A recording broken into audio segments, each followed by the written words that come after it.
September 19th, 1944. The Hürtgen Forest.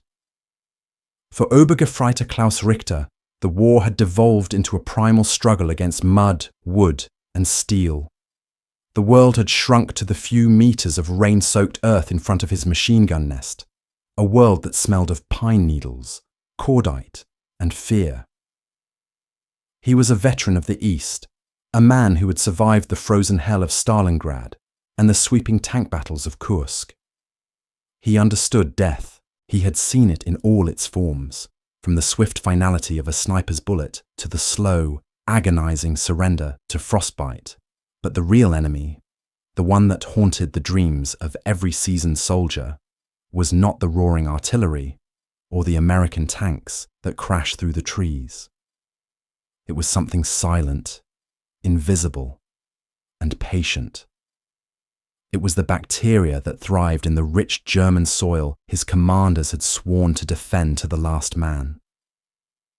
The shell came without a whistle, a deafening crack that ripped the world apart. Richter felt a white-hot hammer slam into his thigh, tossing him against the muddy wall of his foxhole.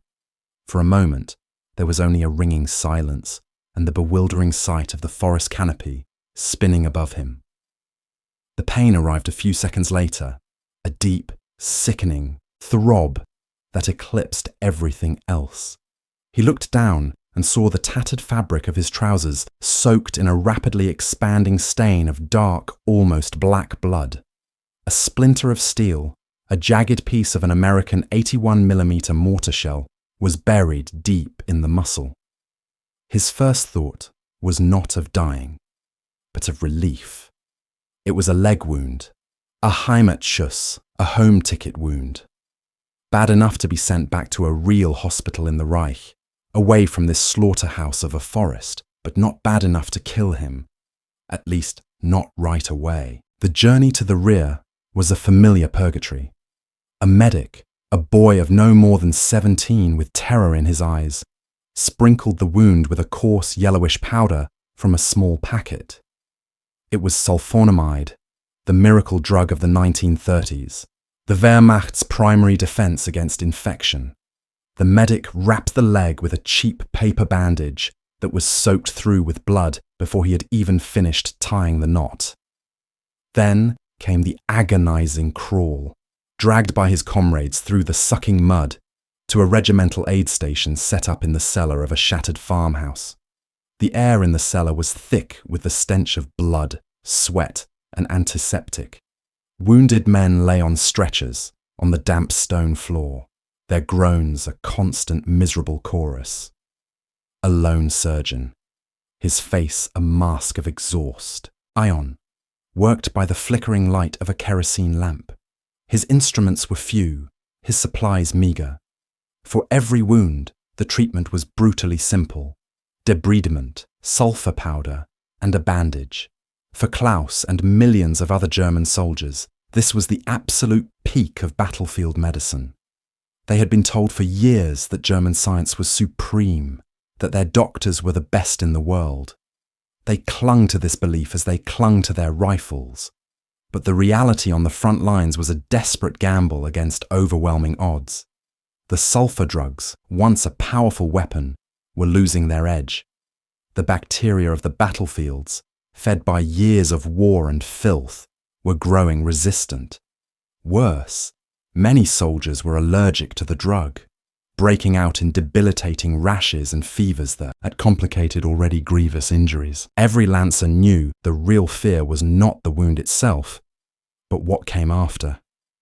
They had all seen it. A man would arrive with a simple shrapnel wound, relieved to be alive, only to develop a fever 2 days later. The limb would swell, the skin turning a taut, purplish black. A sickly sweet smell, like rotting fruit, would begin to emanate from the wound. Gas gangrene. Once it set in, there were only 2 options. The first was the surgeon's saw. Amputation, swift and brutal, was the only way to stop the infection's relentless march through the body. The aid stations and field hospitals were filled with young men suddenly missing arms and legs. their phantom limbs aching for a future that had been stolen from them. The second option was death, a slow, agonizing descent into septic shock as the toxins produced by the bacteria overwhelmed the body's defenses. The German Medical Corps, for all its dedication and skill, was fighting a losing battle. They simply lacked the tools. They were armed with scalpels and sulfur against an invisible, microscopic horde that devoured their soldiers from the inside out. Propaganda posters in Berlin might show heroic Aryan doctors performing surgical miracles. But in the Hürtgen Forest, the doctors were little more than glorified butchers, forced to sacrifice limbs to save lives, and often failing at even that. For 2 days, Klaus Richter lay in a makeshift cot in the overflowing cellar, praying the sulfur powder was working, but a terrifying warmth was spreading from his thigh. The throb of the wound intensified, and a fever began to cloud his thoughts. He knew the signs. He had seen it happen to his friends 12 times. The red lines of infection were beginning their slow creep up his leg, racing towards his heart. The surgeon, passing on his rounds, gave the wound a cursory glance, his expression grim. "We'll have to watch this one," he muttered. But Klaus heard the unspoken words. "If you're still alive tomorrow, we'll take the leg." Fear, colder and more profound than any he had felt in combat, gripped him. He would rather have died in the foxhole. The thought of returning to his village as a cripple, a burden, was a fate worse than death. That night, as the fever dreams took hold, the Americans attacked. The sound of their machine guns was like canvas being ripped, a sound that meant they were close. The German line, already stretched to the breaking point, finally snapped. The command came to retreat, to fall back and regroup. Those who could walk stumbled out into the night. Those who couldn't, like Klaus, were left behind. He lay on his cot, listening to the sounds of his army dissolving into the darkness, the crack of American rifles growing closer. Propaganda had painted a clear picture of what happened to captured German soldiers. The Americans, they were told, were gangsters and savages, a mongrel race with no sense of military honor. They took no prisoners, or if they did, it was for brutal interrogation and medical experimentation. As the cellar door creaked open, silhouetted against the pre-dawn gloom, Klaus saw the distinctive shape of American helmets. A medic with a red cross on his armband knelt beside him. Klaus flinched, expecting a bayonet or the cold muzzle of a pistol. He closed his eyes, preparing for the end. Instead, he felt a gentle hand on his shoulder and heard a voice speaking in clumsy, textbook German. "Easy, soldier. We are here to help."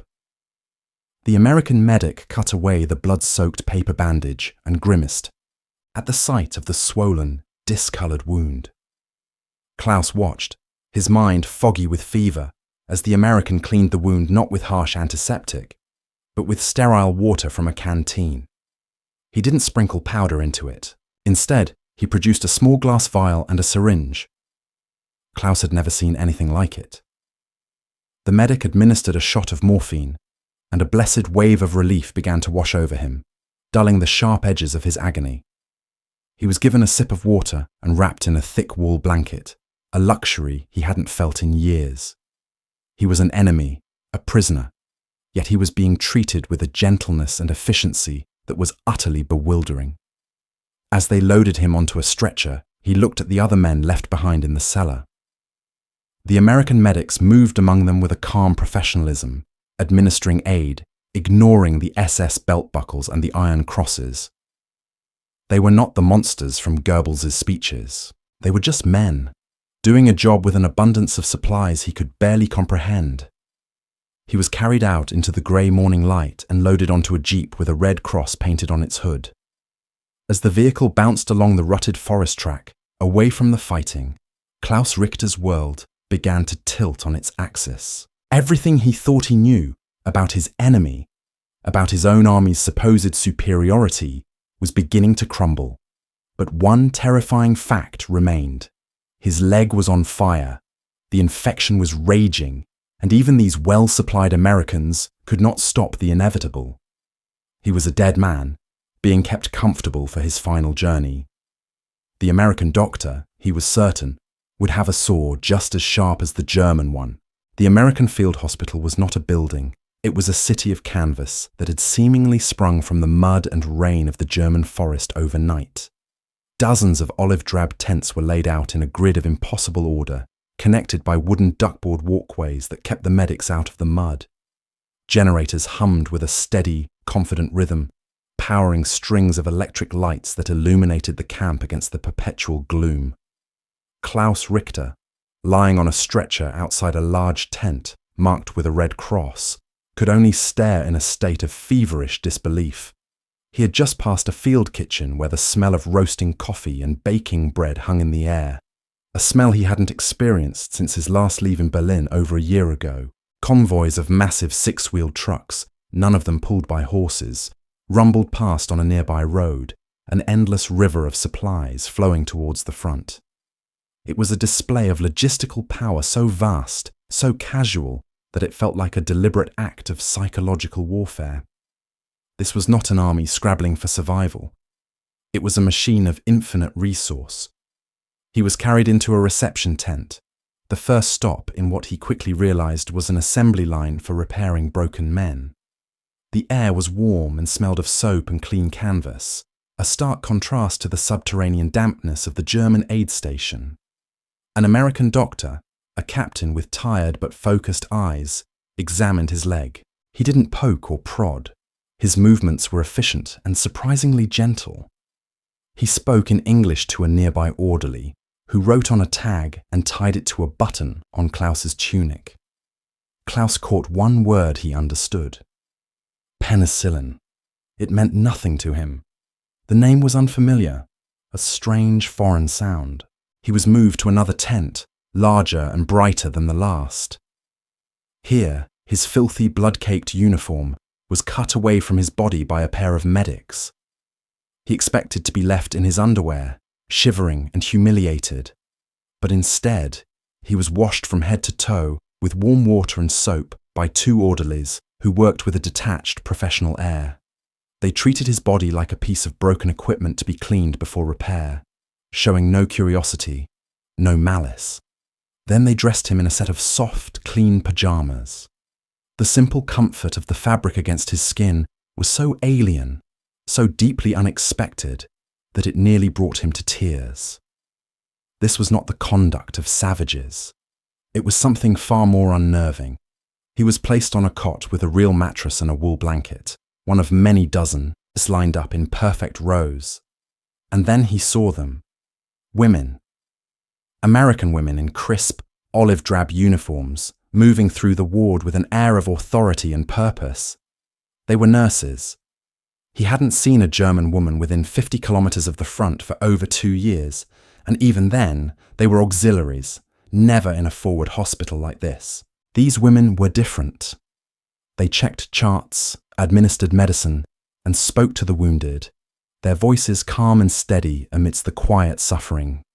A nurse with blonde hair tied up under her cap stopped at his cot. She smiled at him, a simple professional gesture that held no pity and no hatred. She checked the tag on his pajamas, then prepared a syringe. Klaus tensed. This was it. The drug. The penicillin the doctor had mentioned. He had heard whispers from other soldiers about American interrogations, about truth serums that made you betray your comrades. He braced himself, ready to resist, to hold on to the secrets of his shattered division.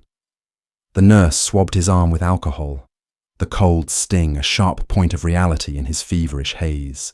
He felt the prick of the needle, a brief, sharp pain, and watched as she depressed the plunger, sending a cool liquid into his veins. She said something in English, patted his shoulder, and moved on to the next cot. There was no interrogation, no questions, no strange effects. Within a few minutes, another shot of morphine began to dull the relentless throbbing in his leg, and he drifted into a state of semi-consciousness. he noticed that every single patient in the ward, American and German alike, was receiving the same injection. Every 4 hours, like clockwork, a nurse would appear with a tray of syringes and administer the mysterious substance. It was a routine, a standard procedure for every man with a serious wound. This was not a truth serum. It was some kind of universal American medicine. But what was it for? It didn't seem to be a painkiller, as the morphine was given separately. It couldn't be a vitamin. His soldier's mind, trained in pragmatism and suspicion, could find no logical explanation. Armies did not waste precious, complex medicines on common soldiers, let alone on their enemies. In the Wehrmacht, even sulfur was becoming scarce. It was reserved for wounds deemed survivable, for men who could be sent back to the fight. Here, the Americans dispensed their mystery drug to everyone, seemingly without concern for cost or supply. Over the next 36 hours, Klaus existed in a twilight world of pain, morphine, and bewildering observations. He saw things that defied every principle of frontline warfare he had ever known. He watched a surgeon spend 2 hours meticulously picking tiny fragments of shrapnel out of the arm of a young GI. A wound that any German doctor would have dismissed with a bandage, or, if it became infected, simply amputated. He saw a man with a severe stomach wound receive a transfusion of blood plasma from a glass bottle, a procedure reserved only for high-ranking officers in the German army. The sheer waste of it all was staggering. The Americans used disposable paper masks, sterile rubber gloves that were thrown away after a single use, and endless rolls of cotton gauze. His own medics had been forced to wash and reuse bandages until they fell apart. He kept waiting for the telltale signs of infection to take their final hold. He waited for the fever to spike, for the delirium to set in, for the foul smell of dying tissue to rise from his leg. He waited for the American surgeon to approach his cot with a grim expression and pronounce the inevitable sentence. He would rehearse his refusal in his head, the German words for, "No, let me die." But the surgeon never came. The fever, which had been steadily climbing for days, seemed to plateau. It held him in its grip, but it did not worsen. The angry red swelling in his thigh, which he expected to turn black, remained a deep, angry red, but it did not spread. Something was holding the infection at bay. It was a stalemate, a pause, eerie in a battle he had already accepted as lost. On the third day, the fog in his mind began to clear. The nurse came with her syringe as usual, but this time he was lucid enough to notice something new. She was accompanied by a German-speaking American officer, an intelligence lieutenant tasked with interviewing prisoners who were fit to talk. The officer watched the nurse administer the shot and then turned to Klaus. "You are a very lucky man," the officer said in perfect, unaccented German. 2 years ago, a wound like that, you would have lost the leg. Maybe your life. Klaus just stared at him, confused. "What is it?" he finally managed to ask, his voice a dry rasp. "The medicine you give me." "What is it?" The officer smiled. "It's called penicillin," he said, as if explaining something, obvious to a child. "It kills the infection. You will keep your leg." Klaus Richter heard the words, but his mind could not process them. Kills the infection. The phrase was nonsensical, a fantasy. Nothing killed infection. Not once it had truly taken hold. You could cut it out, burn it out, or pray it away. But you could not simply kill it with an injection. It was a lie. A cruel American trick designed to give him false hope before they took him to the operating tent and strapped him down. He turned his head away from the officer, his heart hardening with renewed suspicion. He would not believe them. He would not give them the satisfaction. He would wait for the saw. But as the hours turned into another day, the saw never came. And for the first time in nearly a week, Klaus Richter began to feel the fever break. The change was so gradual at first. that Klaus Richter mistook it for a trick of the morphine. The searing heat in his thigh did not vanish, but it began to recede, pulling back from his groin and hip, consolidating into a dull, localized ache around the wound itself. The fever that had held his mind hostage for days finally broke in a deluge of sweat that soaked his pajamas and the thin mattress beneath him. He woke up feeling weak, hollowed out, but clear-headed for the first time since his capture. His immediate instinctive thought was that the infection had burned itself out, that he had somehow survived the crisis point. But a deeper, more terrifying logic told him that was impossible. He knew the inexorable course of gas gangrene. There was no natural recovery. There was only the nimai, fee, or the grave. When the American doctor returned, accompanied by a nurse and the same German-speaking intelligence officer, Klaus steeled himself. This was the moment. They had kept him alive, stabilized him, only to perform the amputation now that he was strong enough to survive the shock of the surgery. The doctor, however, did not carry a saw. He carried a pair of scissors and forceps. He carefully cut away the bandages, and Klaus forced himself to look down, to face the reality of the ruin his leg had become. The sight that met his eyes stopped his breath. The wound was still a horrific landscape of torn muscle and bruised flesh, but the menacing purple and black edges he remembered were gone. The swelling had visibly subsided. The skin was no longer a taut, shiny drum, but was instead a puckered, angry pink. Most importantly, the smell of rot was gone, replaced by the clean, sharp scent of antiseptic. The doctor probed the wound gently, and Klaus saw not pus and dead tissue, but the beginnings of healthy red granulation. It was impossible. It was a miracle. He looked from his leg to the doctor's face, his expression a mask of utter bewilderment. The intelligence officer leaned in, his voice low. "The penicillin is working," he said, as if it were the simplest thing in the world. "The bacteria are dying. You see?" Klaus could only nod, his throat too tight to speak. The doctor applied a fresh dressing, a thick pad of sterile gauze that felt like a cloud against his raw flesh. Before leaving, he gave Klaus's shoulder a firm, reassuring squeeze. It was a gesture of shared humanity that cut through the barriers of language and uniform. A simple acknowledgement from one man to another that a life was being saved. That afternoon, Klaus began to truly see the ward around him. It was a factory of healing, and its fuel was penicillin. In the cot to his right lay a young panzer grenadier, no older than 19, who had been brought in with a perforated intestine, a death sentence. Yet here he was, propped up on his pillows, sipping broth. He told Klaus that the doctors had operated, cut out the damaged section of his bowel, and had been flushing his abdominal cavity with penicillin ever since. There was no fever, no peritonitis. In the cot to his left, a Luftwaffe Feldwebel with horrific burns covering his arms and chest was having his dressings changed by two nurses. They were applying a thick yellow cream to the raw flesh.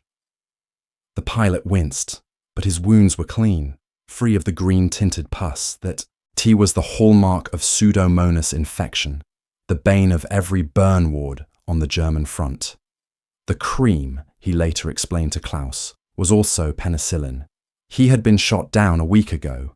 By all rights, he should have died from septicemia days ago. Instead, he was complaining about the taste of the American food. Every man in the ward had a similar story. Each one was a living testament to a medical revolution that had completely passed Germany by. They were the beneficiaries of a scientific breakthrough that was as decisive a weapon as the Sherman tank or the B-17 bomber. The full weight of this realization came into focus with the arrival of a new prisoner in the ward. He was not a common soldier, but a German officer, an Oberstabsarzt, a major in the Wehrmacht's medical corps. He had been captured when his own field hospital was overrun. His arm was in a sling, a minor shrapnel wound, but it was his eyes that commanded attention. They were the eyes of a professional who was witnessing the undoing of his entire world. He walked slowly through the ward, his gaze clinical and intense. He stopped at cots, speaking quietly with the German wounded, looking at their charts, which the American nurses readily showed him. Klaus watched as the major's initial professional curiosity turned to stunned disbelief, and then to something that looked like despair. Later, at evening, the major sat on the edge of Klaus's cot. "I have been a surgeon for 15 years, he said, his voice barely a whisper. "I have served on the Eastern Front since 1941. What they are doing here, it is witchcraft." He pointed a trembling finger toward the Panzer Grenadier with the stomach wound. "That boy should be dead. I have personally signed the death certificates for hundreds of men with wounds less severe than his. What the Americans are doing is, it is not simply a matter of more supplies. This is a different kind of medicine, a different reality." The major explained what he had learned from the American doctors, who treated him as a colleague rather than a prisoner. Penicillin was not a chemical like the sulfur drugs. It was a mold, a living organism, grown in vast quantities in factories back in America. It did not simply inhibit bacteria. It actively destroyed them, interfering with their ability to build cell walls. He spoke of Alexander Fleming, the British scientist who had discovered it by accident in 1928, a fact that had been reported in German scientific journals at the time. "We knew of it," the major said, his voice laced with a bitter irony. "Our scientists knew, but we dismissed it. It was too difficult to purify, too unstable. Our leaders demanded immediate results, weapons they could see. They poured money into rockets and jet engines. They did not see that the most powerful weapon of all was microscopic." He described the German reality he had just left, the desperate search for new sulfur derivatives, none of which worked, the experiments with bacteriophages, which were a dismal failure, the reliance on amputation as the primary tool of infection control. "We were fighting a modern war with the medicine of the last one," he said, shaking his head. "And these Americans, they have made a leap into the future. They are not just fighting the war. They are fighting the very nature of war itself. They are defeating death." The major's words unlocked the final door in Klaus Richter's mind. The penicillin was not a fluke. It was a product. It was the result of a system that could not only conceive of a miracle, but could industrialize it. He imagined vast American factories, not stamping out shell casings, but carefully cultivating fields of living mold in enormous steel vats, a biological assembly line churning out life-saving medicine on a scale that could supply an entire army and still have enough left over for its enemies. It was a feat of production that was, in its own way, more terrifying than a 1,000-bomber raid. It was the product of a nation so powerful, so wealthy, and so confident that it could afford to save the lives of the very soldiers who were trying to kill its own. His belief in German superiority, in the myth of the resourceful, technologically advanced Reich, evaporated in the warm, well-lit hospital tent. It was a lie. A hollow, pathetic lie. Germany was not being defeated by numbers alone. It was being defeated by a fundamentally superior system, one that valued the life of a single soldier enough to invent and mass-produce a miracle to save him. He, Klaus Richter, a loyal soldier of the Führer, was alive for one reason only. His enemies were more advanced, more powerful, and, in a way he could barely comprehend, more humane than his own leaders. The leg they had saved felt like a brand, a permanent reminder of his own nation's failure and his enemy's incomprehensible strength. His physical recovery was swift and unnerving. Within a week, Klaus Richter was able to sit up on the edge of his cot, the pain in his leg reduced to a manageable ache. The American doctors encouraged him to move, to begin putting weight on the limb. This in itself was a shocking departure from German medical doctrine. where prolonged immobilization was standard practice for severe muscle wounds. Here, movement was part of the cure. As he and the other German wounded began to heal, the hospital tent transformed from a ward of silent suffering into a strange, surreal community. The shared experience of being saved by an enemy's miracle drug forged an unspoken bond between them. They were no longer just soldiers of the Wehrmacht. They were survivors of a reality their comrades back at the front, could not even imagine. The German medical officer, Oberstabsarzt Schmidt, became their reluctant teacher, the interpreter of their collective miracle. He spent his days in long, detailed conversations with the American surgeons who, seeing his genuine scientific curiosity, treated him less as a prisoner and more as a visiting fellow. He would then share his findings with the other German prisoners in the evenings, his voice a mixture of professional awe and national shame. "It is a war of production, and we have already lost," Schmidt explained one evening, sitting on a crate between the cots. "And I do not just mean tanks and bombers. I mean this." He held up a small empty glass vial that had once contained penicillin. "The Americans are producing 2 trillion units of this medicine per month. 2 trillion. It is a number so vast it ceases to have meaning." He went on to explain the strategic implications, translating the abstract concept of logistics into the stark reality of life and death. Because of penicillin, the mortality rate for wounded American soldiers who reached a field hospital was less than 4%.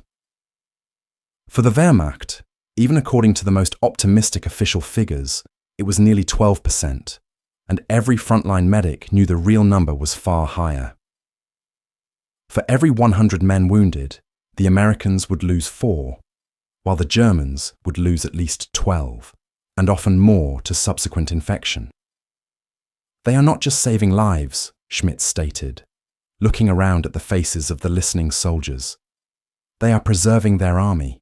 The average American soldier with a compound fracture is back at a desk job in 6 weeks. For us, a compound fracture means amputation followed by a discharge if you survive. We are fighting a war of attrition with a force that can replenish its wounded. We are bleeding to death, and they have found a way to close their own veins." This new knowledge began to colour everything Klaus saw. The kindness of the nurses, which he had first interpreted as a strange anomaly, now seemed like a logical extension of a system designed to preserve human life.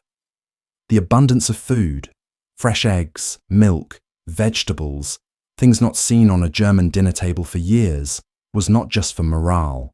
It was part of the cure, a calculated effort to build the strength of recovering soldiers. The whole operation was a symphony of ruthless, compassionate efficiency. The psychological impact of this realization was far more profound than the shrapnel wound had ever been. Nazi propaganda had built its entire foundation on the myth of German superiority, in engineering, in science, in racial purity, and in the will of the common soldier. That myth now lay in tatters at Klaus's feet.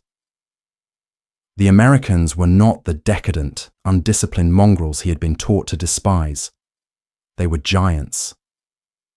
Their power was not just in their machines of war, but in their machines of healing. Their strength was not just in their ability to kill, but in their overwhelming capacity to save. This dismantling of his worldview was accelerated by the small, human interactions that filled his days. A young American orderly from Ohio, who was learning German from a textbook, would practice his vocabulary with Klaus, asking him about his family, showing him pictures of his own parents and his farm. The orderly saw Klaus not as an embodiment of evil, but as a young man caught in the same storm as himself, just on the opposite side. It was an idea so simple and so fundamentally at odds with the years of hateful indoctrination that Klaus found it difficult to grasp. How could you hate a man who brought you a fresh blanket and asked about your mother's health? How could you believe in a war for national survival when the enemy treated you with more practical compassion than your own superiors ever had? The legacy of penicillin was being written in real time inside that tent. It wasn't just saving the limbs and lives of German soldiers, it was systematically destroying their will to fight. Every German soldier who passed through that hospital and survived was a potential vector for a new kind of infection. The truth. If they were ever repatriated, what stories would they tell? Not of American brutality, but of American miracles. Not of Yankee savagery, but of a quiet, overwhelming competence that made the entire German war effort seem like a frantic, doomed struggle by a technologically inferior nation. After 2 weeks, Klaus Richter was deemed stable enough for transfer. His leg, though still weak and scarred, was healing cleanly. He could walk with the aid of a crutch. He said his farewells to the other prisoners and to Oberstabsarzt Schmidt. The doctor shook his hand firmly. "When you get to the main camp, Richter," he said, "watch and learn. Do not think about the war anymore. Think about what comes after. We have been defeated by more than just armies." Klaus was loaded onto a medical transport truck, part of a long convoy heading west, away from the front. The journey was another revelation. The roads, though battered by war, were efficiently managed by American military police. They passed through temporary depots, stacked high with crates of ammunition, fuel, and rations. He saw fields being ploughed by French farmers using new American tractors. The journey culminated at a railhead, where he was placed on a hospital train. It was not a string of cattle cars, but dedicated carriages with tiered bunks, a kitchen car, and staff of medics and nurses. The sheer scale of the Allied medical evacuation chain was a weapon in itself, a testament to an organization that considered the life of a wounded man a precious resource to be preserved at all cost. As the train rattled through the French countryside towards a permanent POW camp, Klaus looked out the window. He was a prisoner of war, his country was being destroyed, and his future was a terrifying blank. Yet, he was alive and whole. His enemies had given him back a life that his own side would have let fester into nothing. The physical wound in his leg was closing, knitting itself back together with new flesh and sinew. But a new wound had been opened in his mind, a wound of understanding that would never fully heal. He was no longer just a German soldier. He was a survivor, a witness to a truth that had cost him his cause, his identity, and his belief in the world he had fought for. The war had taken his leg, but the Americans, with their kindness and their miracle drug, had taken everything else. The journey into the heart of Allied occupied territory was the final act in the complete deconstruction of Klaus Richter's reality. Every kilometre the hospital train travelled west was a kilometre further away from the Germany he had known, a nation he now understood to be a hollow shell, propped up by lies and doomed by its own delusions. He remembered the desperate state of the Wehrmacht he had just left. The exhausted boy medics with their useless sulfur powders, the overworked surgeons with their bone saws, the pervasive smell of gangrene that clung to every aid station like a shroud. That reality, the only one he had known for years, now seemed like a dispatch from a primitive, bygone era. In its place was the memory of the American hospital tent, a place of impossible cleanliness, of quiet competence, and of a miracle drug dispensed with the casualness of aspirin. It was a memory that would forever be intertwined with the scent of antiseptic, the rustle of a nurse's starched uniform, and the gentle prick of a needle that had delivered not poison, but life. Klaus looked at the other wounded Germans on the train, their faces a mixture of relief, exhaustion, and a profound shared confusion. They were all products of the same incomprehensible system. Their enemy had snatched them from the brink of death, mended their broken bodies with a technology they couldn't produce, and was now transporting them to a clean, orderly captivity. The propaganda had promised a glorious death or a heroic victory. It had never mentioned this third option. a quiet, comfortable, and psychologically devastating survival at the hands of a superior foe. The core of his identity as a German soldier had been forged in the belief of his nation's inherent strength and technological prowess. That belief had been amputated more cleanly than any surgeon saw could have managed. Germany's Vive 2 rockets could travel hundreds of kilometers to terrorize cities, but they could not save a single soldier from a simple infection. The Messerschmitt 262 jet fighter could outrun any Allied plane, but it was useless against the microscopic bacteria that were slaughtering the Wehrmacht by the thousands. The entire Nazi project, with its focus on spectacular weapons of death, had missed the fundamental truth the Americans had grasped. The ultimate strength of an army lies not in its ability to inflict casualties, but in its ability to prevent them among its own. As the train passed through a French town, Klaus saw civilians waving, not with the forced enthusiasm of a staged rally, but with genuine relief. Children ran alongside the tracks, and Klaus saw an American soldier toss a chocolate bar to them from an open boxcar. It was such a small gesture, so insignificant in the grand scheme of the war, yet it struck him with the force of a physical blow. It was an act of casual abundance, of a nation so rich it could afford to give away luxuries to the children of a conquered continent while its own army was still fighting. This, he realized, was the true nature of the power he was up against. It wasn't just the penicillin. It was the blankets, the pajamas, the clean water, the food, the nurses, the sheer overwhelming and quietly confident humanity of it all. They had not just saved his leg, they had shown him a world where such a thing was considered normal and necessary, even for an enemy. The war for Klaus Richter was over. The physical battle had ended with a mortar shell in the Hürtgen Forest, but the ideological war had ended in a hospital tent with the administration of a drug he had never heard of. He had been defeated not by a superior weapon of destruction, but by a superior tool of preservation. The United States had conquered him not by breaking his body, but by saving it, and in doing so, had irrevocably broken his belief in the cause for which he had been fighting.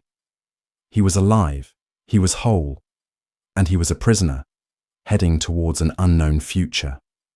The scar on his leg would always be a reminder of the battle, but the scar on his soul, left by the shocking discovery of his enemy's power and compassion, would define the rest of his life.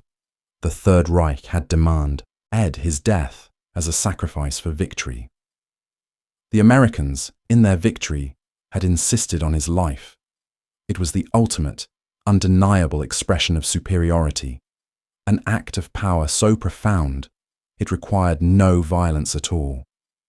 The laughter had died with his comrades, but for Klaus and thousands like him, the fight ended not in a roar of defiance, but in a quiet, feverish whisper of gratitude to the enemy who had shown him the future,